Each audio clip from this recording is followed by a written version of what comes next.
Mereka tidak ingin negara sebesar Indonesia akan dipimpin oleh orang yang reputasinya secara pendidikan, secara pengalaman kerja, pengalaman berorganisasi, pengalaman berpolitik itu minim. Mereka mengantisipasi situasi-situasi yang nantinya menjadi buruk. Karena kalau tidak, potensi terjadinya instabilitas nasional tentu mereka pikirkan. Dengan cara Prabowo mendekat ke Megawati kan artinya bahwa Prabowo menganggap bahwa posisi Jokowi itu membahayakan dirinya. Mengusulkan pergantian wakil presiden kepada MPR karena keputusan MK terhadap pasal 169 huruf Q Undang-Undang Pemilu telah melanggar hukum acara MK dan Undang-Undang Kekuasaan Kehakiman. Saya tidak ingin membahas alasannya. Karena kalau menurut saya dari sisi hukum tata negara alasannya sangat lemah ini. Tetapi banyak alasan lain, ya seperti misalnya kebohongan publik, kemudian bahkan dugaan perbuatan tercela, obat dan lain sebagainya, ijazah dan lain sebagainya. Obat ya. apa tuh, Bung? Kita kan tidak boleh menuduh kan, tapi isunya kan berseliweran kan soal, coba lihat matanya misalnya kan. Nah, mengusulkan pergantian wakil presiden kepada MPR. Ratusan jenderal purnawirawan meminta Gibran diganti.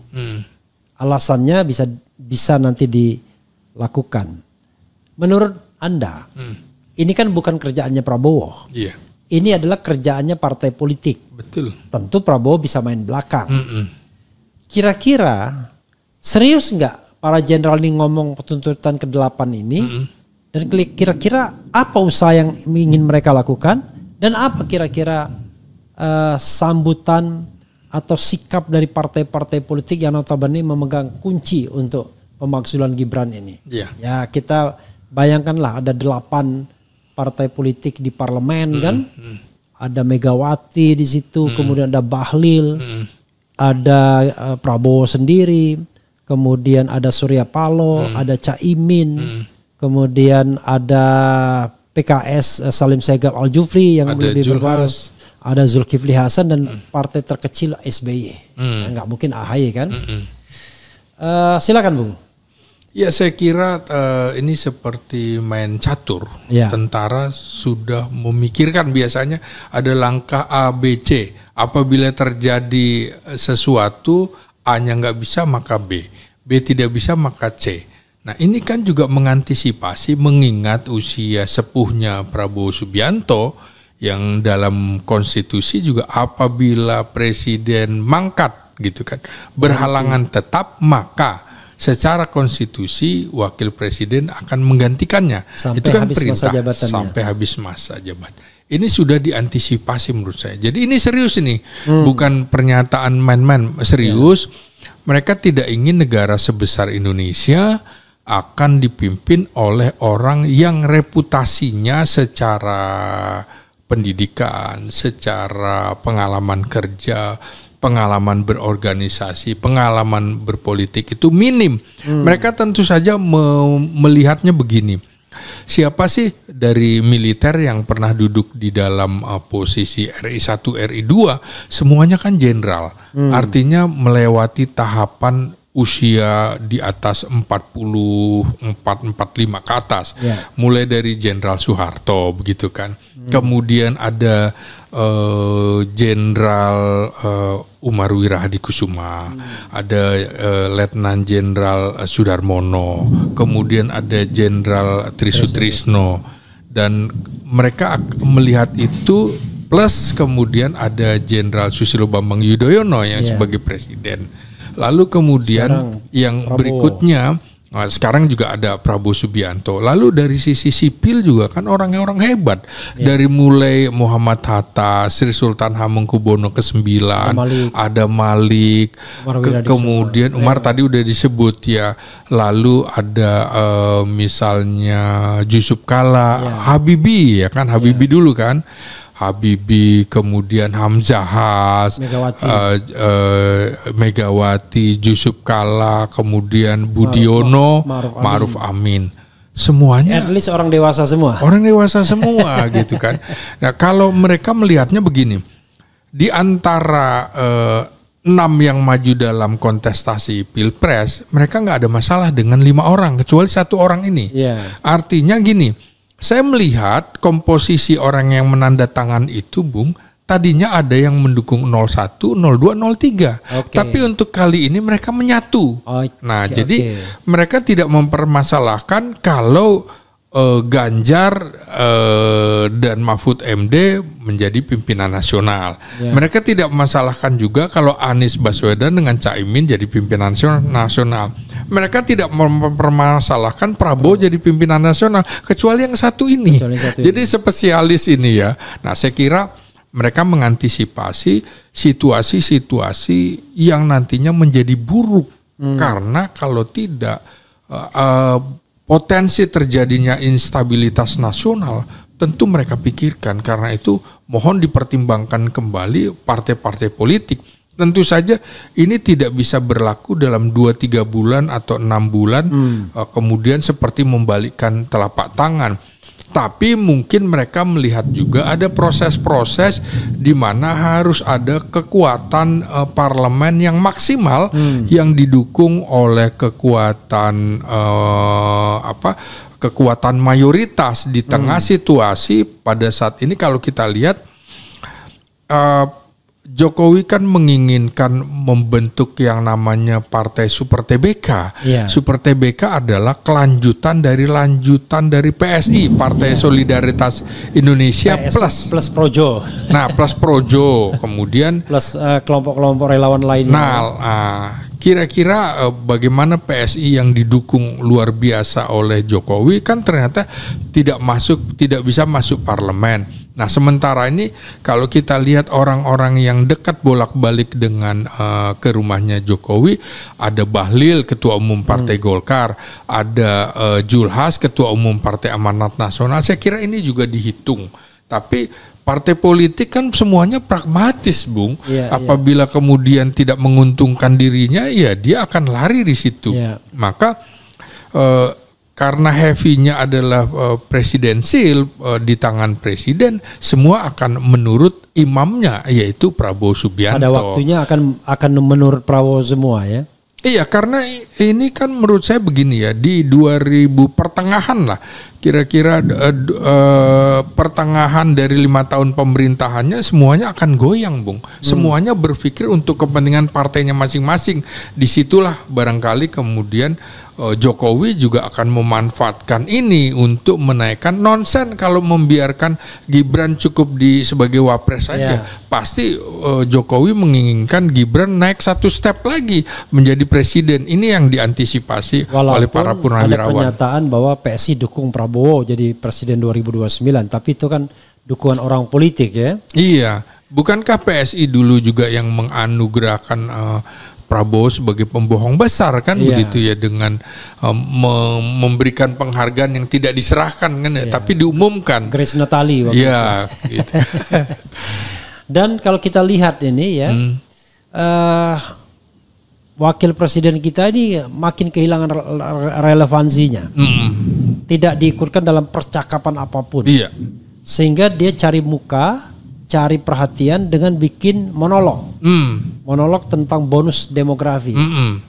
Yang barangkali lebih dekat dengan dirinya. Anak muda. Ya, teman-teman dan lain sebagainya. Saya tidak tahu ya, apakah ketika dia bicara dia merasa bahwa dirinya wapres. Jangan-jangan dia merasa dirinya generasi muda. Iya. Tetapi fakta mengatakan ternyata banyak yang dislike.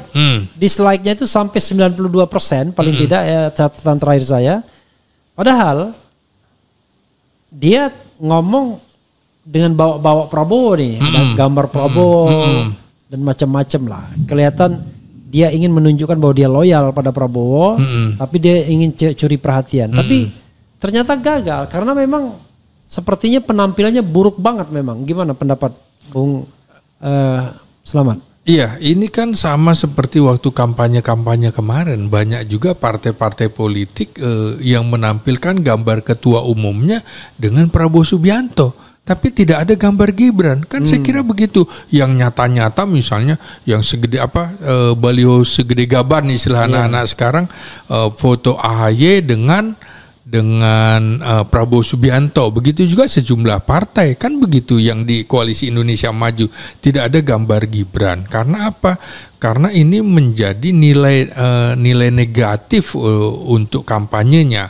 Walaupun ini memanfaatkan bonus demografi anak muda, tapi anak muda yang dimaksud ini adalah anak muda yang betul-betul pendidikannya benar, kemudian kerjanya beres, kemudian motivasinya jelas, kan, kemudian minimal gesturnya benar. Ya, kemudian mencari kerja bukan dicarikan kerja gitu kan. Sama dengan bagaimana kita akan membuka lapangan pekerja sebanyak-banyaknya, ternyata membuka lapangan pekerjaan bagi anak dan menantunya, sehingga orang akan melihat ini selalu melihatnya dengan logika terbalik apa yang dilakukan oleh keluarga Jokowi ini, sehingga menurut saya juga publik reaksinya justru negatif dengan program-program yang sekarang dicanangkan oleh Gibran. Coba yang terakhir Bung Revi, coba orang bilangnya begini, lu kerja aja deh, jangan bikin konten mulu, kan kira-kira gitu kan. Artinya lu kerjaannya apa sih sebagai wapres? Nah, kira-kira seperti itu. Karena itu terakhir, Anda yakin bahwa Gibran ini walaupun mungkin Anda bilang tadi nggak bisa kerja 1-2 bulan, memang akan termaksulkan? Ya, saya kira dengan upaya bagaimana Prabowo sedang menjalin hubungan dengan kelompok-kelompok yang selama ini, kelompok yang beroposisi dengan Jokowi loh ya, termasuk ya partai besar dengan Megawati, dengan Ketua Umum PDIP, dan itu modal kuat, modal sosial politik bagi Prabowo Subianto. Untuk apa? Untuk menghadapi Jokowi. Dengan cara Prabowo mendekat ke Megawati, kan artinya bahwa Prabowo menganggap bahwa posisi Jokowi itu membahayakan dirinya, dan ini kan langkahnya ada di sebelahnya, artinya di Istana Wakil Presiden begitu. Oke. Coba kita bergerak ke yang lain. Ya, ini menarik ini. Karena ini sepertinya diametral, berhadap-hadapan, yaitu mengembalikan fungsi polisi sebagai Kamtibmas. Ini tuntutan yang ke-7 ya, mengembalikan Polri pada fungsi Kamtibmas, keamanan dan ketertiban masyarakat di bawah Kemendagri. Ini sepertinya ada kejengkelan yang sudah memuncak dari kalangan TNI, termasuk dari kalangan purnawirawan. Karena kalau kita tahu kan, polisi berkuasa kan 30 tahun terakhir sejak reformasi kan, 25 tahun terakhir lah. Jadi mereka-mereka yang merasakan betul waktu itu belum pensiun. Jadi sepertinya ada sesuatu yang memuncak. Saya khawatir bias ya. Tetapi silakan Anda komentari ini, dan apakah ini lagi-lagi tuntutan yang serius atau cuma sekedar letupan agar terjadi reposisi yang barangkali lebih adil bagi TNI. Saya kira ini serius. Kalau petisinya kan dilakukan Forum Purnawirawan Prajurit TNI, nggak ada Polrinya kan? Ya, biasanya kadang-kadang gabungan, ya kan? Berarti memang ada kepentingan. Saya kira TNI Purnawirawan merasa terusik. Kok saudaranya sekarang begini gitu ya? Nah, mereka kan bukankah di dalam perintah konstitusi mengatakan tugas polisi adalah keamanan ketertiban masyarakat dalam rangka penegakan hukum dengan mengayomi, melindungi, melayani masyarakat. Seputar semuanya adalah keamanan yang terkait dengan keamanan publik. Nah, jadi bukan keamanan dalam arti besar, keamanan dalam negeri, keamanan nasional, atau keamanan negara. Tapi human security ya. Ya, jadi menurut saya justru yang agak aneh kemudian kalau menempatkan polisi di bawah Kementerian Dalam Negeri. Karena itu kalau perintah undang-undang kan tidak begitu. Usaha pertahanan keamanan negara dilaksanakan dengan sistem pertahanan keamanan rakyat semesta, di mana TNI dan Polri sebagai kekuatan utama dan rakyat sebagai kekuatan pendukung. Kalau di situ adalah hankam rata, berarti Kementerian Hankam. Itu perintah undang-undang.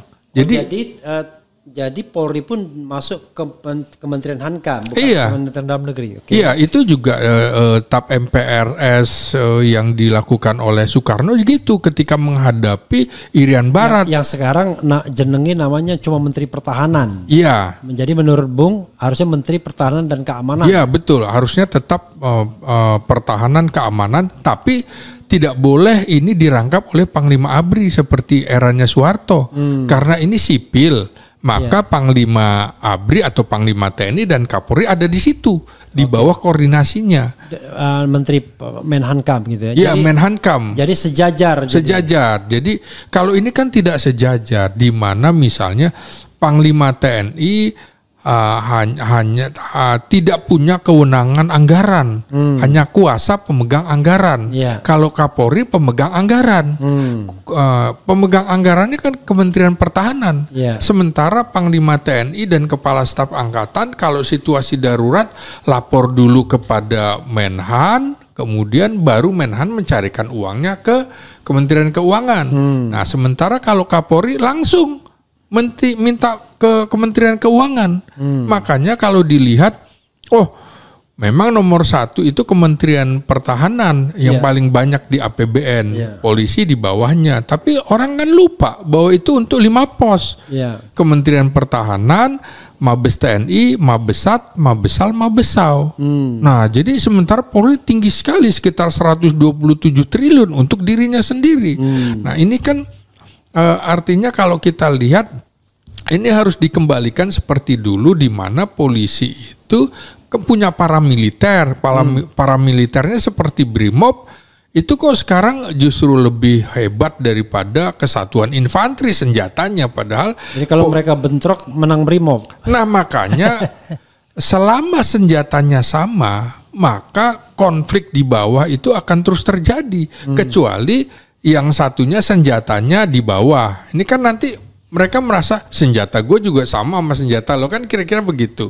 Nah, ini harus dikembalikan karena polisi itu adalah sipil bersenjata, tapi dia bukan ASN. Senjatanya untuk melumpuhkan, bukan membunuh. Nah, karena ini, tapi bro, tapi tentu nanti harus ada penegakan hukum secara khusus ya, semacam FBI atau apa ya. Jadi tidak bisa semuanya masuk ke Kementerian Pertahanan dan Keamanan karena penegakan hukum itu sesuatu yang berbeda kan. Mungkin bisa masuk Kementerian Kehakiman atau Kejaksaan Agung digabung jadi satu ya. Iya, jadi seperti keamanan dalam negeri isinya apa? Misalnya kalau di Amerika begitu terjadi peristiwa 2001 itu peristiwa September 11. Iya, September 11 itu kemudian ditata ulang yang tadinya di bawah Kejaksaan Agung kemudian di bawah Kementerian Keamanan Dalam Negeri. Keamanan Dalam Negeri siapa? Badan Siber Sandi Negara, Badan SAR Nasional, Badan Penanggulangan Bencana, Kepolisian di bawah itu. Jadi itu luas seperti Menko gitu kira-kira. Maka harus dikembalikan. Nah, ini dulu juga sama. Ketika berdirinya kepolisian kan polisi dibagi 2, polisi istimewa dengan polisi konvensional. Polisi istimewa yang kemudian jadi Brimob itu, Bung, itu kan bersama TNI menumpas pemberontakan. Sementara polisi konvensional lebih menjalankan perkara hukum. Nah, gitu. Oke, tapi intinya Anda tidak setuju kalau ke Kemendagri, tapi Anda setuju kalau dia tidak lagi di bawah presiden gitu ya, secara langsung. Nah, di bawah presiden, tapi koordinasi administrasi di bawah Kementerian Pertahanan Keamanan. I know. Karena artinya mereka tidak langsung. Iya, karena mereka alat negara. Alat negara maka di bawah kepala negara. Sementara Kementerian Pertahanan Keamanan itu adalah alat pemerintah, kan kabinet. Kementerian itu pemerintah. Nah, jadi harus dibedakan itu. Intinya mereka tidak boleh gabung-gabung di kabinet ya. Iya. Tidak boleh cawi-cawi di kabinet. Betul. Apalagi ikut pemenangan pilkada dan pilpres. Apalagi itu. Itu nista namanya. Iya. Menista diri sendiri. Menista kan. diri sendiri ya, tidak sesuai dengan tupoksi yang bahkan mengkhianati konstitusi ya. Iya. Oke. Ini ada lagi yang kelima ya. Kelihatan betul. Sebenarnya 5, 6 ini adalah lawan oligarki. 2 3 dan 5. 2 itu adalah mendukung Astacita kecuali IKN. Iya. Kayaknya melawan oligarki. Iya. Menghentikan PSN PIK 2, PSN Rempang dan kasus-kasus yang serupa melawan oligarki. Iya. Nah, kemudian pemerintah wajib melakukan penertiban pengelolaan pertambangan yang tidak sesuai dengan Undang-Undang Dasar 45 Pasal 33 ayat 2 dan ayat 3. Iya. Nah, ini kelihatannya juga melawan oligarki karena kita tahu tambang itulah yang membuat oligarki ini kaya raya semua. Silakan Bung. Ya, jadi kalau saya lihat ya, lawan Jokowi, lawan oligarki ini 8 tuntutan ini. Silakan. Iya, kalau saya melihat dalam 2 periode kepemimpinan Jokowi ini kan Jokowi kerap diposisikan sebagai pemimpin yang merakyat. Ya. Rakyat kemudian mengelilingi Jokowi, tapi ternyata faktanya Jokowi adalah dikelilingi oleh oligarki yang kuat. Kan terbalik-balik. Simbol kesederhanaan Jokowi misalnya. Tapi kemudian faktanya terbukti dia mendukung dinasti politik. Dengan posisi Gibran, Kaesang dan lain-lain. Dia dicitrakan sebagai pemimpin pembangunan. Namun pembangunan yang sering bersifat kosmetik kan begitu. Dan merugikan lingkungan serta masyarakat adat. Contohnya IKN itu tadi, proyek yang lain, proyek strategis nasional. Katanya Jokowi juga netral dan demokratis, tapi di akhir masa jabatannya terkesan melanggengkan kekuasaan melalui manipulasi, diduga memanipulasi hukum melalui Mahkamah Konstitusi sehingga menyebabkan Gibran masuk sebagai wakil presiden.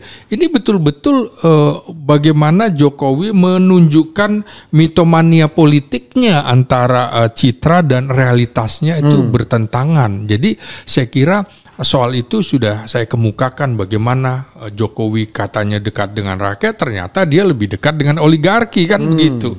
Katanya demokratis, ternyata dia adalah simbol yang mendukung dinasti politik. Jadi betul-betul citra Jokowi itu harus dibaca terbalik begitu, Bung. Nah, sama dengan bagaimana erosi kepemimpinan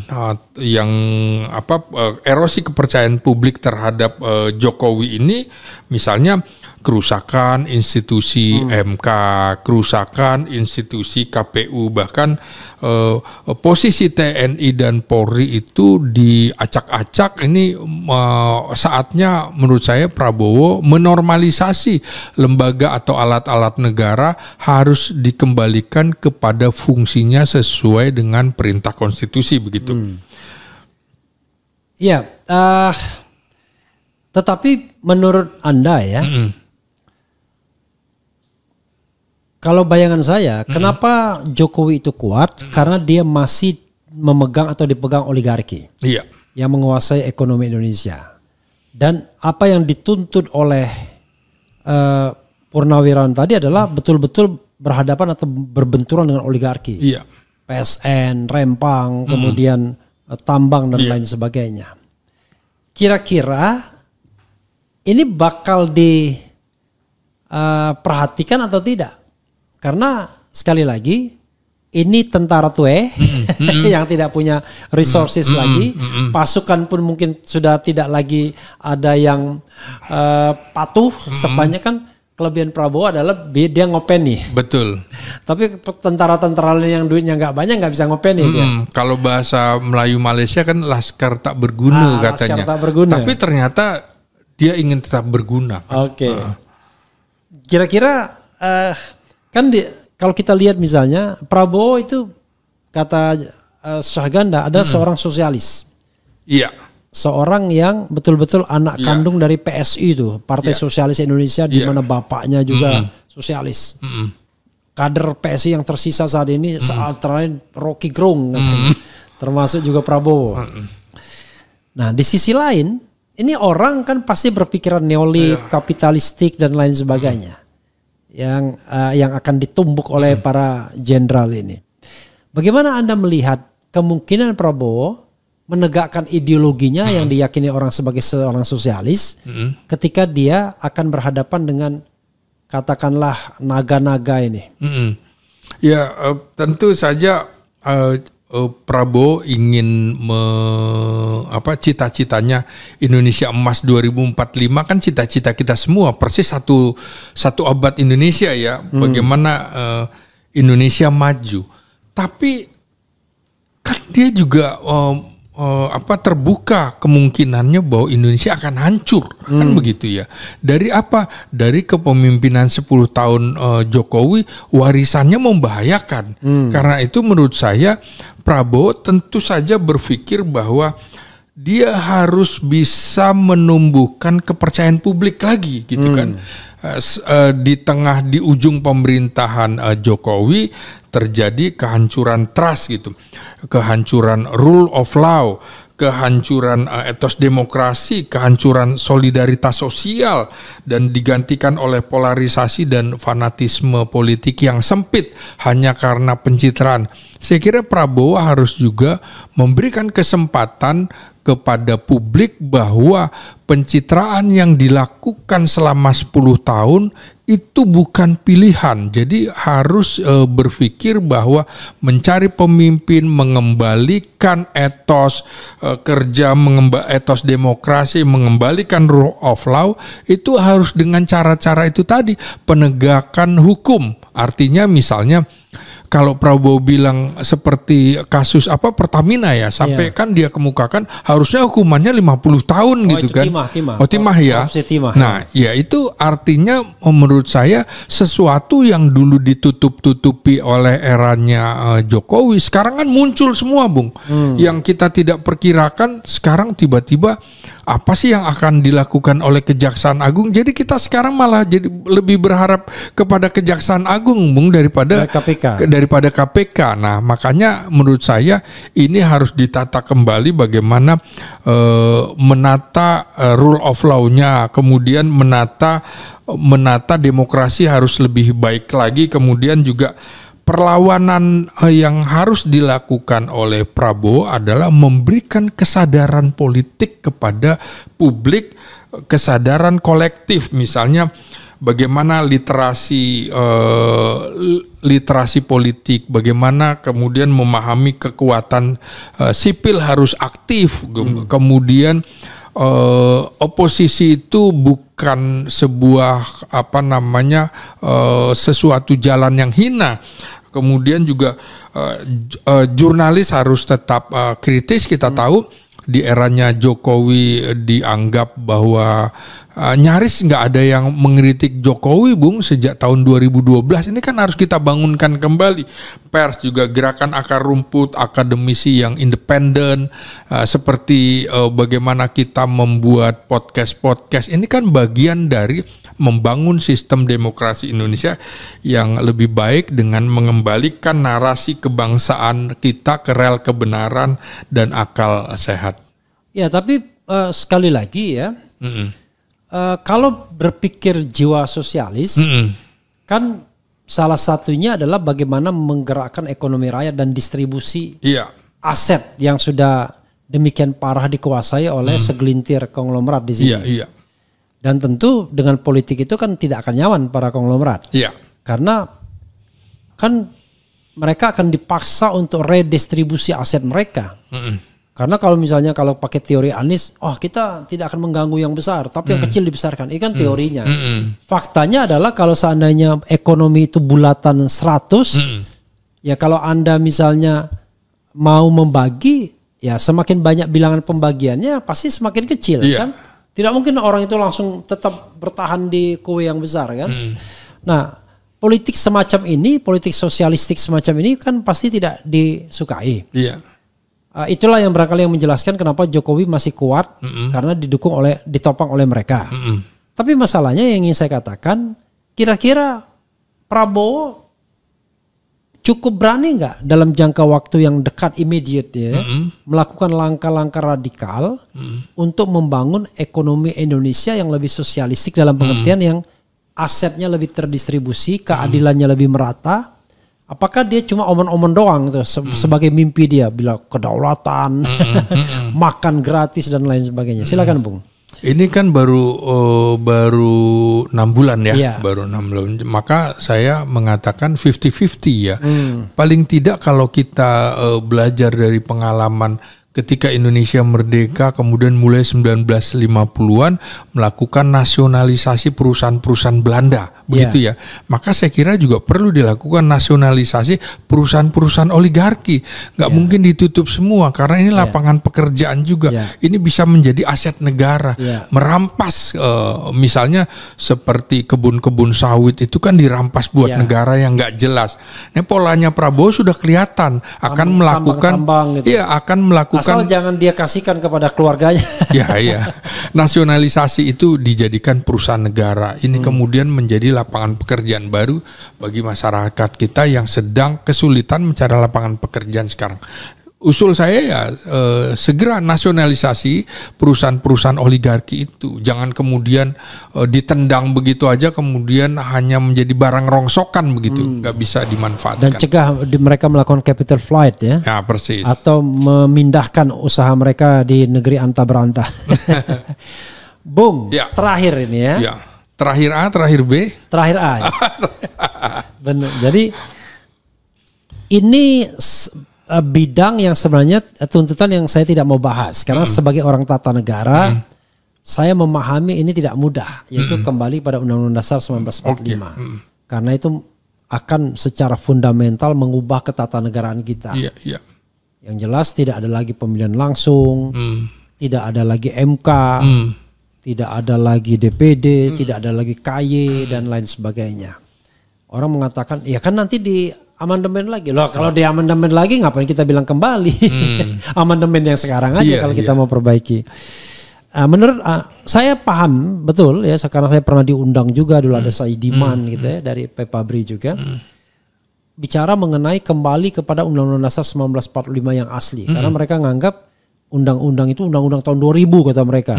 Undang-undang tahun 2002. Undang aspal, asli tapi palsu. Asli tapi palsu. Padahal saya mengatakan ya perlu pembicaraan yang luar biasa. Tapi saya serahkan kepada Bung untuk melakukan observasi soal apa sih kepentingan TNI ini selalu, terutama yang senior ya, selalu mengatakan kembali pada Undang-Undang Dasar 45 yang asli. Lalu fortunately, untungnya didukung juga oleh beberapa tokoh. Ya. Saya tahu misalnya Abdullah Hamahua mendukung itu. Kemudian Ihsanuddin Nursi mendukung itu, Lanyala Mataliti juga mendukung, banyak juga yang mendukung. Walaupun orang tata negara mengatakan, waduh, kalau kita kembali pada Undang-Undang Dasar 45, maka tatanan kenegaraan itu akan berubah belok lagi secara drastis. Silakan Bung. Ya, saya kira semuanya perlu dievaluasi ya. Ketika kita membuat undang-undang dasar itu juga tergesa-gesa begitu ya. Tapi rapat-rapat BPUPKI kan juga perdebatan para the founding fathers sudah memikirkan itu semua, Bu. Bukan the founding fathers, the founding parents. Ada perempuannya juga soalnya. Oh gitu ya, oke. Ya para pendiri bangsa gitu ya. Oh, entah laki entah perempuan juga. Nanti dimarahin kita ya. Nah, menurut saya begini ya, undang-undang dasar di negara-negara lain juga sifatnya cuma mini, dikit aja. Namanya undang-undang dasar itu tidak ada penjelasan yang detail. Amerika singkat sekali, Bung. Nah, kemudian amandemen itu dimasukkan ke dalam adendum, ada penjelasan. Jadi yang asli waktu itu adalah tetap nggak boleh diubah. Karena begini ya. Barangkali salah satu profesi yang di dalam sumpah prajuritnya tegas mengatakan menjaga pengawal ideologi atau paham filosofi bangsa adalah tentara kan begitu.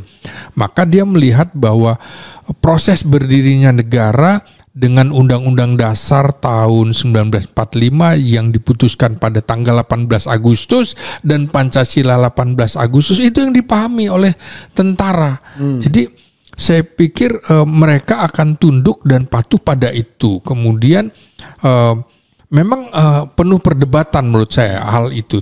Tapi mereka merasa bahwa ada hal-hal di mana euforia reformasi membuat kita akhirnya juga terpengaruh oleh kepentingan-kepentingan asing, kepentingan-kepentingan ideologi atau paham-paham bangsa lainnya. Maka mereka harus juga menjaga, kemudian mengingatkan bahwa kita dulu pernah punya Undang-Undang Dasar 1945, kemudian juga lalu pernah juga Undang-Undang Dasar sementara 1950, toh akhirnya setelah 9 tahun kembali lagi ke Undang-Undang Dasar 1945. Artinya apa?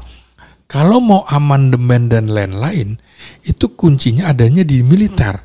Dekret presiden kalau tidak mendapatkan dukungan militer itu nonsen. Sama dengan waktu Gus Dur melakukan dekret tapi nggak ada dukungan dari militer, maka tidak terjadi. Jadi menurut saya kita sebenarnya punya yang namanya di barat trias politika, ada eksekutif, legislatif, yudikatif. Kita cukup punya hal yang lebih lengkap, 5 lembaga, ada BPK, ada DPA, di mana kemudian MPR sebagai lembaga tertinggi negara. Masuk akal, Bung. Ini kan tidak pernah ada evaluasi bagaimana kalau presiden melakukan sesuatu yang melanggar, di mana MPR kembali hanya sebagai lembaga tinggi negara. Jadi saya kira harus juga dievaluasi. Kalau memang harus kembali ke Undang-Undang Dasar 45 yang asli atau dengan catatan yang sudah terjadi dimasukkan ke dalam penjelasan, Undang-Undang Dasar 45 tetap dilakukan.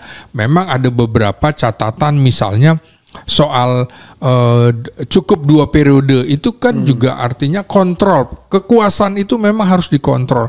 Power tends to corrupt and absolute power corrupt absolutely. Itu menjadi patokan kita yang belajar tentang demokrasi, belajar ilmu politik, belajar hukum tata negara. Jadi tidak bisa membiarkan, termasuk membiarkan aparat negara bersenjata tanpa kontrol dari kita, begitu.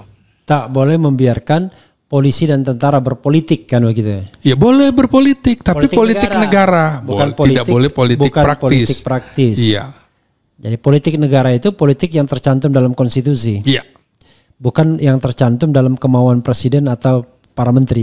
Nah, makanya kan tidak boleh lagi TNI aktif atau presiden menganggap dirinya saya panglima tertinggi TNI, nggak bisa. Iya. Itu sebutannya adalah pemegang kekuasaan tertinggi atas angkatan darat, laut, udara, dan dilaksanakan oleh Panglima TNI-nya. Dulu memang ada waktu tahun 1949 pada waktu RIS sebutannya memang panglima. Panglima tertinggi. Ingat nggak? Surat perintah 11 Maret. Soekarno juga mengklaim dirinya kan sebagai presiden, panglima tertinggi TNI, panglima TNI angkatan perang. Dulu angkatan perang waktu. Terus juga panglima pemimpin besar revolusi. Itu keliru sebenarnya. Nah, makanya waktu Soekarno mulai pakai tongkat itu gara-gara tahun 1949, Bung, memang sebutannya panglima tertinggi, tapi di UDS 1950 nggak ada, UUD 45 juga nggak ada, begitu. Ya, ini itu dalam kepentingan sebagai kepala negara, tapi itu pun kan tidak day to day politik. Persis. Kan? Jadi misalnya menyatakan perang, boleh itu, tetapi kan tidak setiap hari kita perang. Iya. Dan silakan wrap up dan kemudian closing statement. Ya, saya kira begini, ketika peserta didik atau kalau bahasa tentaranya perwira siswa gitu, pasis, sekolah, staf dan pimpinan menengah Polri mengunjungi Presiden Jokowi, menurut saya menjadi aneh. Karena Jokowi bukan jadi presiden lagi, maksudnya mengunjungi presiden ke-7 Jokowi. Pertama, di tengah sorotan bagaimana pendidikan Jokowi, apakah ijazahnya asli atau palsu, di tengah kontroversi itu kemudian polisi masuk ke situ. Nah, pertanyaannya lagi adalah, kecuali kalau Jokowi itu misalnya purnawirawan polisi gitu kan, seperti misalnya perwira siswa Seskuat mengunjungi SBY, nah itu masuk akal. Nah ini kan bukan. Kemudian ini di tengah kontroversi Jokowi dianggap cawe-cawe secara politik, maka mereka datang ke Jokowi maka lagi-lagi membenarkan dugaan bahwa polisi masuk ke dalam kancah politik praktis.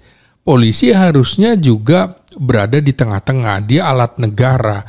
Kalau ke rumah Jokowi seharusnya juga polisi yang lain ada ke rumah Megawati, ada ke rumah SBY. Ini kan tidak. Sebentar lagi selesai pendidikannya. Nah, makanya harusnya polisi juga bijak memperhatikan situasi. Kan itu baru sadar, maka kemudian di EG-nya dihapuskan begitu, Bung. Ya betul, Prabowo Subianto juga mantan Menteri Pertahanan, tapi bukan berarti semua tahu, semua itu tetap harus diingatkan. Prabowo sebagai presiden, dia juga manusia biasa yang bisa salah, maka seniornya mengingatkan adiknya supaya jangan tergelincir dalam sebuah kesalahan. Lalu apalagi, Bung? Nah, ya silakan Anda wrap up pembicaraan kita, lalu kemudian prediksi ke depannya seperti apa, sebaiknya seperti apa, ya perspektif Anda. Nah, ini kita belajar dari pengalaman presiden-presiden kita, belajar dari pengalaman wakil-wakil presiden kita, maka kita tentunya ingin semua mengambil hikmah. Semua punya nilai plus, tapi semuanya juga punya nilai negatif. Tapi tidak ada presiden yang sampai di akhir masa jabatan dan tidak menjabat lagi melakukan aktivitas politik seintens Jokowi. Karena itu saya mengingatkan juga Presiden Jokowi menyadari bahwa kepentingan politiknya sudah harus dibatasi. Kalau memang ingin maju dalam kancah politik, Anda harus paham bahwa posisinya adalah bukan lagi sebagai presiden. Mestinya juga dalam kasus... Dan tidak bisa mencalonkan diri lagi juga. Ya, kasus misalnya para menterinya mengunjungi Jokowi, harusnya jangan kunjungi saya lah, kunjungi aja Presiden Prabowo. Supaya ini tidak lagi menimbulkan sangka bahwa ada matahari kembar di Indonesia. Saya kira tidak boleh ada matahari kembar dimanapun, karena kita tahu bahwa ini isu negatif yang dapat membuat bangsa kita terpecah-pecah. Kita harus menjaga objektivitas, ketajaman analisis dalam membahas berbagai opini-opini yang berkembang di dalam masyarakat, dan juga bagaimana kemudian Jokowi harus memahami bahwa jika cawe-cawenya terus dilakukan akan menghambat masa depan Indonesia, karena akan terjadi tarik-menarik kepentingan politik. Saya kira itu, Bung Refli. Oke, ya saudara sekalian, tidak terasa ya. Jadi saudara sekalian yang ingin bertanya tentu mengingat waktu tidak bisa satu-satu kita layani ya. Tetapi silakan Anda berkomentar, dan terima kasih buat Bro Selamat Ginting ya. Jadi kalau orang Batak tuh selamat. Kalau orang Jawa selamat. Dulu kita punya senior namanya Selamat Saragi. Selamat juga sama. Selamat juga kan? Selamat juga. Karena Selamat Bung. Sumatera. Iya.